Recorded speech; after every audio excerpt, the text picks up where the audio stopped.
High বন্ধুরা, কেমন আছেন? তো আজকে আমি একটা নতুন রেসিপি আপনাদের সাথে শেয়ার করব। এর আগে করেছিলাম হান্ডি চিকেন, আর আজকে করতে চলেছি হান্ডি মাটন আর কড়াই মাটন। তো চলুন এই রেসিপিটা দেখুন। আর এই রেসিপিটা কিন্তু আমি একা করিনি, মানে আপনাদের দাদাবাবু আর আমি দুজনে মিলেই করেছি।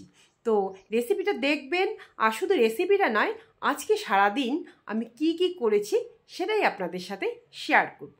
কারণ আপনারা হয়তো ভাবেন যে আমরা যারা কন্টেন্ট ক্রিয়েটার তারা হয়তো সারাক্ষণ ফোন নিয়েই থাকি, কিন্তু না, আমরা ঘরের অনেক কাজ করি, রান্না বান্না অনেক কাজ করে সংসার সামলে তারপরে কিন্তু আমরা কন্টেন্ট ক্রিয়েটার। তো চলুন আমার এই রেসিপিটা একটু দেখে আসুন। এই যে বসিয়ে দিয়েছি হান্ডি মাটন। এই দেখুন, পাঁঠার মাংসগুলোকে ভালো করে ধুয়ে মশলা টশলা তেল লবণ হলুদ সব দিয়ে মেখে বসিয়ে দিয়েছি। আর এদিকে কড়াইয়ের মধ্যে আমি মাংসটাকে দিয়ে দিয়েছি, দিয়ে এর মধ্যেও মশলা দিয়েছি, দিয়ে ভালো করে কষাচ্ছি। তো আমি কষাচ্ছিলাম, আপনাদের দাদাবাবু কষাচ্ছে। আর এদিকে আমি হাঁড়ির মধ্যে আটা লাগিয়ে দিচ্ছি, কারণ এটা হান্ডি মাটন বলে কথা, বস। তো এই যে আঠাটা লাগিয়ে দিচ্ছি, আর আঠাটা কিন্তু ভালো করে লাগাতে হবে যেন একটুকু ফাঁকা না থাকে। আর এই দেখুন, এদিকেও কিন্তু মাংসটা বেশ কষানো হয়েই যাচ্ছে। তো এদিকে আপনাদের দাদাবাবুই কিন্তু এই মাংসটাকে সামলাচ্ছে, আর এদিকে আমি হান্ডি মাটনটাকে আমি সামলাচ্ছি, মানে আঠা লাগাচ্ছি।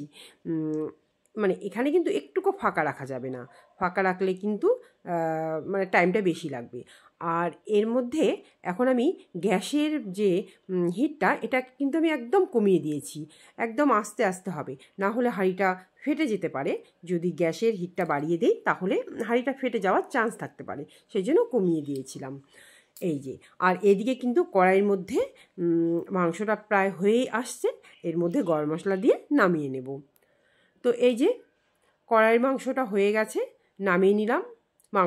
কড়াইয়ের মাংসটা কিন্তু আপনাদের দাদাবাবুই করলো পুরোটা। তো আমি নামানোর সময় আমি নামাচ্ছি, আর এদিকে দেখুন হান্ডি মাটনটা হচ্ছে।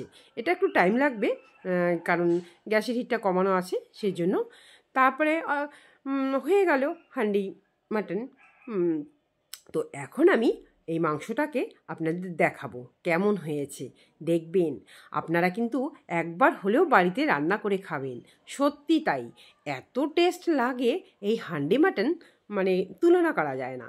যারা খায়, যারা মানে খেয়েছে তারাই কিন্তু এর স্বাদ জানে, আর যারা খায়নি তারা কিন্তু আপনারা এই রেসিপিটা তাড়াতাড়ি বানিয়ে নেবেন। সত্যি খুব টেস্টি কিন্তু। এই দেখুন, এই দেখুন, মাংসের কালারটা দেখুন, দারুণ হয়েছে। আর মাংসটা কিন্তু খুব সুন্দর সেদ্ধ হয়েছে। এই দেখুন, এর মধ্যে কিন্তু বেশি ঝোল হয়নি, মানে মাখো মাখোই হয়েছে মাংসটা। আর এত সুন্দর সেদ্ধ হয়েছে কি বলবো আর। এই হান্ডি মাটন খেয়ে সবাই কিন্তু খুব প্রশংসা করছে। তবে কড়াই মাটনটা খেয়েও কিন্তু যে প্রশংসা করছে না সেটা না, সেটাও কিন্তু টেস্ট হয়েছে। আর এই যে আমাদের ছোট ছোট সদস্য আর আমার কর্তামশাই খেতে বসেছে। আর আমার ছোটো মেয়ের এত ঝাল লেগেছে, ও বারবার জলই খাচ্ছে। আর বলছে মানে এত টেস্ট হয়েছে, ঝাল হয়েছে তো কী হয়েছে, তবুও কিন্তু ও চালিয়ে যাচ্ছে। তারপরে সব কাজ হয়ে গেল, আমরা একটু শপিংয়ে বের হয়ে গেলাম। শপিং যখন শেষ হয়ে গেল, তারপরে একটু দোকানে ঢুকেছিলাম। ঢুকে এই যে মোমো খাচ্ছিলাম, আমি আর আমার দিদি মোমো খাচ্ছিলাম, আর আমার ভাগ্নি এসেছিলো আর আমার মেয়ে, ওরা হচ্ছে চাউমিন খাবে, সেজন্য ওয়েট করছিল। তো আমাদের থেকে একটু একটা করে মোমো খেয়ে নিল, কারণ ওদের চাউমিনটা আসতে একটু দেরি হয়ে গেল সেই জন্য।